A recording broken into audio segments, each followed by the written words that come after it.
Sir जी question number मुझे doubt हुआ था वो देखने में तो इजी लग रहा है बट पता नहीं होगा नहीं 47 नंबर। कोई बात नहीं, देखते हैं। 47 मैंने सॉल्व किया, ये नॉन रैंडमाइज टेस्ट है। ये नॉन रैंडमाइज टेस्ट क्या होता है, सॉरी रैंडमाइज टेस्ट है ये। रैंडमाइज टेस्ट, हाँ तो रैंडमाइज टेस्ट, हाँ हाँ 5x तो वहाँ पी लेना पड़ता है, यहाँ मैंने सॉल्व किया है हालांकि।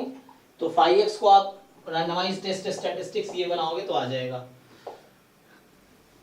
तो सर ये कैसे पता चला कि रैंडमाइज टेस्ट ही लगेगा? क्योंकि नॉन रैंडमाइज से हो नहीं सकता एक्चुअली, अगर आप, क्योंकि उसका जो क्रिटिकल रीजन है ना, यहाँ पे अगर आप देखेंगे तो जो लाइक्लीहुड रेशियो है 10/5, 10/5, 10/6, 10/8, 10/9, 10/12, ये मोनोटोनिक है।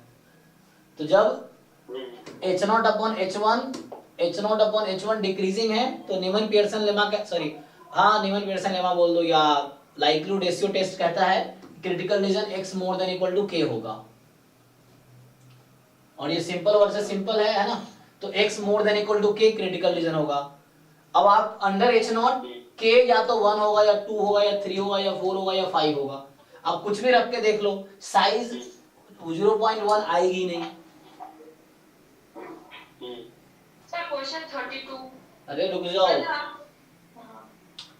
तो यहाँ से साइज है ना, तो यहाँ पे 0.1 साइज आएगा नहीं कभी, तो इसमें अब क्या करना पड़ेगा, तो ये नॉन रैंडमाइज टेस्ट से सॉल्व ही नहीं होगा, उसके लिए कोई क्रिटिकल रीजन मिलेगा ही नहीं हमें, क्योंकि ये लाइक्लीहुड फंक्शन इसका मोनोटोनिक है। तो उसके लिए अब रैंडमाइज लो, रैंडमाइज करने के लिए आप टेस्ट स्टैटिस्टिक्स कंस्ट्रक्ट करो, तो ये टेस्ट स्टैटिस्टिक्स होता है नॉन रैंडमाइज टेस्ट का। रैंडमाइज में आप पी ले लो, तो पी के जगह इस क्वेश्चन में आपको 1/6 लेना पड़ेगा।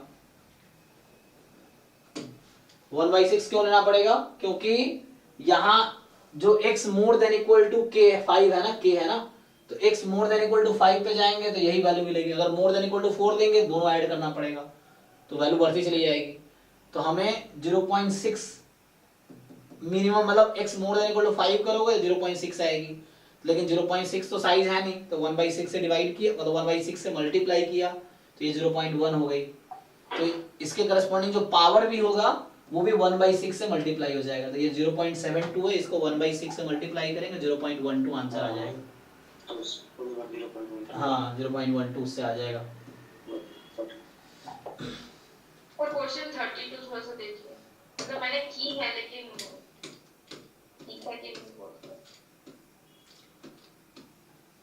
जी बताइए सर इसका सर मतलब पीडीएफ सर 1/2 पाई आ रहा है सर, मतलब ये क्या यूनिफॉर्म डिस्ट्रीब्यूशन होगा सर?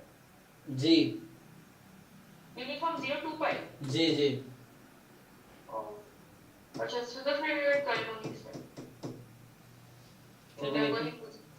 हाँ यूनिफॉर्म 0 to पाई, अगर इंटीग्रेट करो उससे आ जाएगा। ऑड फंक्शन है साइन, तो 2 पाई माइनस x 0 ही आ जाएगा, मतलब ऑड फंक्शन नहीं है। और मैं 2 पाई आ रहा था तो जी, और बाकी किसी ने ट्राई किया तो बताइए, डाउट बताइए।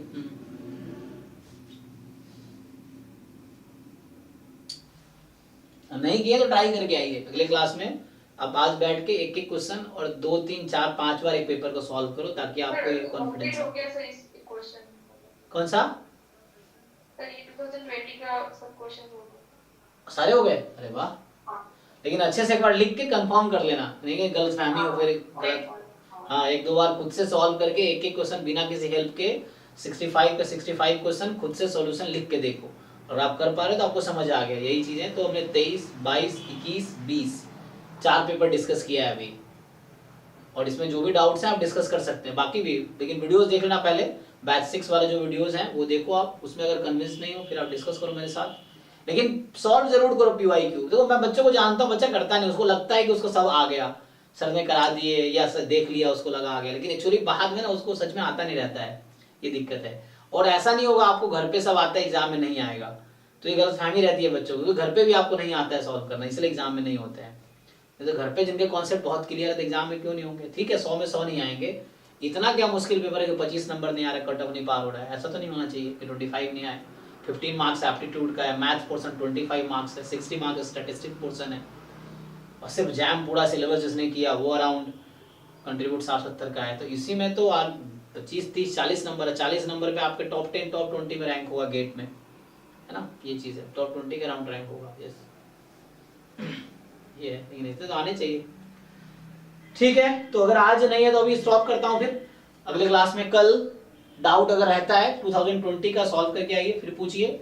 नहीं डाउट रहेगा 20 में तो 2019 का पेपर डिस्कस करेंगे, ठीक है। अभी करके आइए 2019 और 20 दोनों करके आइए, 19 का डिस्कस करेंगे, 20 का डाउट डिस्कस करेंगे। ओके चलिए, थैंक यू, गुड नाइट।